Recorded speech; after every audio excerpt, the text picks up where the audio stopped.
yang didirikan pada tanggal 5 Oktober 2010 oleh Nadiem Makarim. PT Gojek Indonesia kini telah memiliki lebih dari 45 kantor di Indonesia.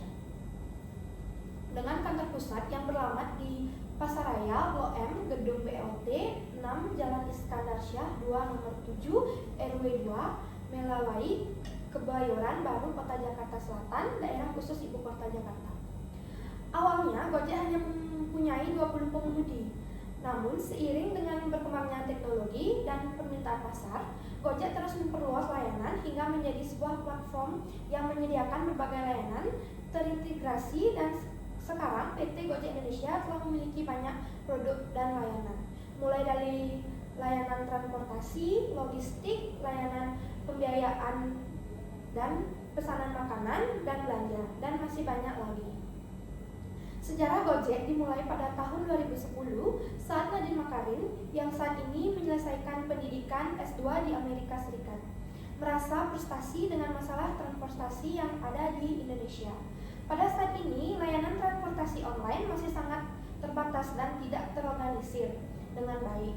Dari sinilah ide yang mengembangkan sebuah aplikasi pemesanan ojek online yang terorganisir dan efisien mulai terbentuk. Pada awalnya, Gojek hanya dijalankan oleh Nadiem Makarim sebagai CEO dan beberapa pengembangan aplikasi yang dibantu oleh teman-teman Nadiem.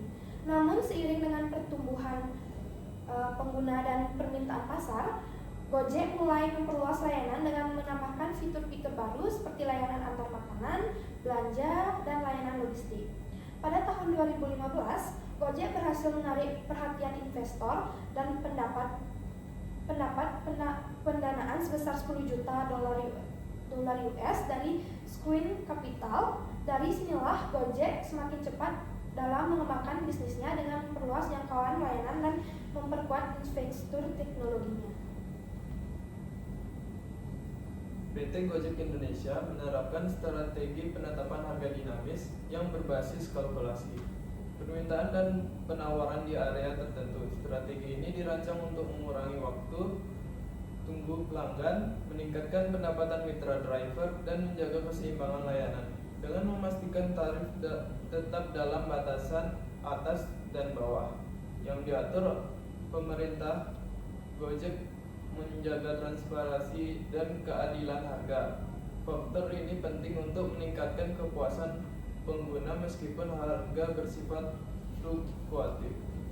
Tarif dasar layanan Gojek zona pertama yaitu mencakup Sumatera, Jawa, selain Jabodetabek dan Bali. Biaya jasa bawah itu 2.000 per kilometer, biaya jasa batas atas 2,5 per kilometer.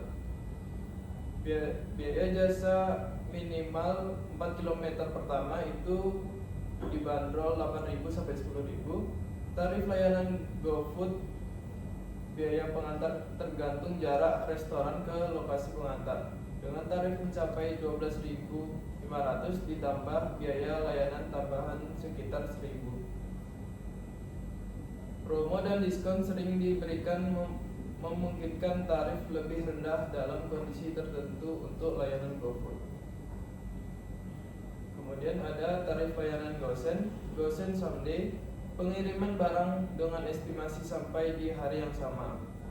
Tarif berkisar antara 5.000 sampai 15.000 tergantung dengan jarak dan jenis barang. Yang kedua ada GoSend Instan, pengiriman lebih cepat dengan tarif hingga 20.000. Diskon tersedia melalui voucher. Yang ketiga ada GoSend Car, pengiriman menggunakan mobil untuk barang besar. Tarifnya hingga 50.000 dengan potongan harga dari voucher. Promo dan diskon. Program promo mencakup potongan harga perjalanan, cashback, dan voucher diskon untuk layanan GoFood dan GoSend. Strategi ini menarik pelanggan baru agar mempertahankan loyalitas pelanggan lama dan memberikan nilai tambahan meskipun terjadi perubahan harga. Kombinasi strategi harga dinamis, promo, dan diskon memungkinkan Gojek menciptakan pengalaman yang adil, terjangkau, dan memuaskan bagi seluruh ekosistem pengguna. Oke, selanjutnya ada Gojek, salah satu platform layanan transportasi terbesar di Indonesia. terus menghadapi tantangan dalam meningkatkan aksesibilitas layanan di Bali, khususnya di kawasan wisata yang ramai. Salah satu kendala utama yang dihadapi adalah ketidakpatuhan terhadap peraturan lokal, seperti penggunaan kendaraan dengan plat nomor luar Bali. Banyak pengemudi Gojek yang masih menggunakan kendaraan yang tidak sesuai regulasi daerah, sehingga memicu ketegangan dengan otoritas setempat dan mengancam keberlanjutan operasional mereka. Pemerintah Bali menilai bahwa kendaraan dengan plat luar daerah yang beroperasi secara ilegal tidak hanya melanggar aturan, tetapi juga mengurangi potensi kontribusi pajak daerah. Hal ini menyebabkan protes dari pengemudi transportasi konvensional dan masyarakat lokal yang menginginkan perlindungan terhadap ekonomi wilayah mereka. Oleh karena itu, Gojek perlu menyusun strategi yang tidak hanya fokus pada kepatuhan hukum, tetapi juga mendukung sektor pariwisata yang menjadi tulang punggung perekonomian Bali. Sebagai solusinya, Gojek dapat memperkuat kerjasama dengan pemerintah daerah untuk memastikan bahwa semua kendaraan yang terdaftar di platform mereka memenuhi persyaratan lokal. Insentif dapat diberikan pada pengemudi yang bersedia mendaftarkan kendaraannya di Bali atau mengurus izin sesuai regulasi. Selain itu, edukasi kepada mitra pengemudi mengenai pentingnya mengikuti aturan lokal menjadi langkah penting untuk membangun kesadaran kolektif. Untuk mendukung keberlanjutan, Gojek dapat mengadopsi kendaraan ramah lingkungan seperti sepeda motor listrik, sejalan dengan upaya pelestarian lingkungan di Bali.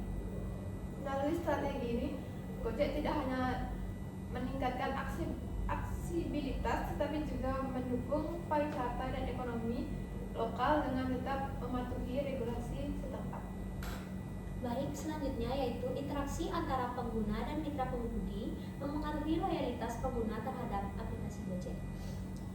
Yang pertama, loyalitas dapat diartikan secara umum, yaitu kesetiaan. Yang dimana kesetiaan seseorang terhadap suatu objek. Loyalitas pengguna merupakan elemen krusial untuk mempertahankan pangsa pasar. Di dalam konteks kali ini, loyalitas pengguna Gojek menggambarkan tingkat kepuasan mereka terhadap layanan yang telah diberikan dan kecenderungan untuk terus menggunakan aplikasi tersebut. Nah, di dalam penggunaan aplikasi Gojek ini ada pun permasalahan yang sering terjadi atau dihadapi oleh antara pengguna dan mitra pengemudi, yaitu yang pertama ada masalah komunikasi. Masalah dalam komunikasi, interaksi, dan responsibilitas dapat menurunkan kepercayaan, kepuasan, dan loyalitas pengguna terhadap layanan Gojek. Ketidakjelasan lokasi, interaksi yang tidak sopan, dan pengemudi yang sulit dihubungi dapat juga berpotensi menciptakan pengalaman negatif dan merusak citra dari layanan. Yang kedua ada masalah pelayanan. Perilaku yang tidak profesional dari pengemudi seperti pengemudi ugal-ugalan, pembatalan orderan dari sebelah pihak atau praktik curang, dan itu juga dapat menurunkan rasa aman, kepercayaan, dan loyalitas pengguna terhadap layanan Gojek. Tindakan-tindakan ini berpotensi untuk menciptakan pengalaman negatif yang merugikan pengguna dan merusak citra daripada perusahaan. Yang ketiga ada masalah terkait aplikasi dan sistem. Gangguan teknis pada aplikasi Gojek, informasi tarif yang tidak jelas, dan sistem rating yang kurang efektif dapat mengganggu pengalaman dari pengguna. Masalah ini dapat menimbulkan frustasi, kebingungan, serta rasa yang tidak dihargai yang berpotensi juga untuk menurunkan kepuasan dan kepercayaan pengguna terhadap layanan Gojek. Dari permasalahan tadi, adapun faktor-faktor yang mempengaruhi kepuasan pelanggan itu dinilai dari yang dirasakan seperti segi kualitas, harga dan manfaat, kepercayaan, kualitas layanan, keamanan, dan kemudahan akses, penghargaan, dan program loyalitas. Secara berkelanjutan, Gojek berupaya untuk mengurangi potensi masalah yang timbul di dalam interaksi antara pengguna dan mitra pengemudi. Adapun solusinya yang pertama, untuk menguatkan komunikasi dan pengembangan profesionalisme mitra pengemudi, yaitu meningkatkan kualitas interaksi melalui pelatihan komprehensif tentang etika, profesionalisme, dan komunikasi yang efektif. Yang kedua, menggerakkan disiplin dan penindakan pelanggaran yang tegas, yaitu melakukan pengawasan dan memberikan sanksi yang tegas bagi pengemudi yang telah melanggar aturan dan merugikan pengguna. Yang ketiga, ada peningkatan berkelanjutan kualitas aplikasi dan sistem, yaitu untuk memastikan aplikasi ini berfungsi dengan optimal dan menyediakan informasi yang jelas dan transparan bagi pengguna. Yang terakhir, ada mekanisme feedback dan penanganan keluhan yang efektif, yaitu memfasilitasi pengguna dalam pemberian feedback dan menindaklanjuti keluhan dengan cepat dan tepat.